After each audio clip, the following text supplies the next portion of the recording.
Naaresto na ang dayuhang vlogger na nagvideo ng pambabastos niya sa mga gwardya at sa mga namamasyal sa BGC sa Taguig. Meron pang ang CQ na tinangkang agawan ng baril. Nasa frontline ng balita yan, si Ian Suyu.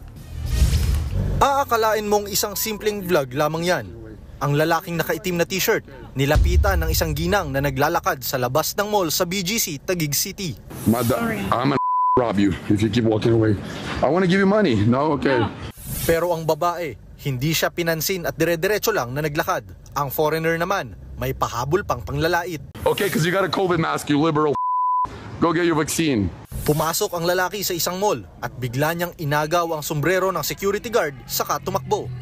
Bukod pa dyan, isa pang security guard ang kinulit ng dayuhan at nagtangkapang kunin ang baril nito. Isa namang gwardya na nasa tabing kalsada ang binastos ng vlogger. I have a very important question for you. Can I shove this up your booty?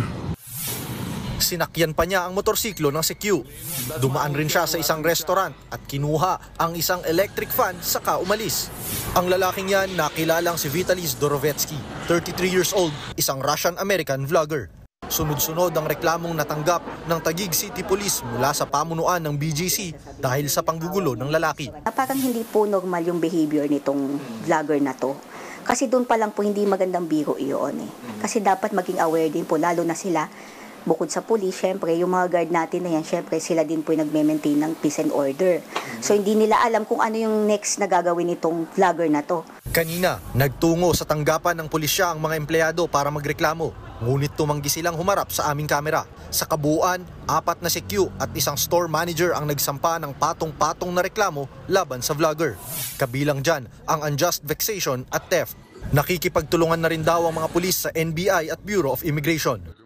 Nagbabalita mula sa frontline, Ian Suyu, News 5.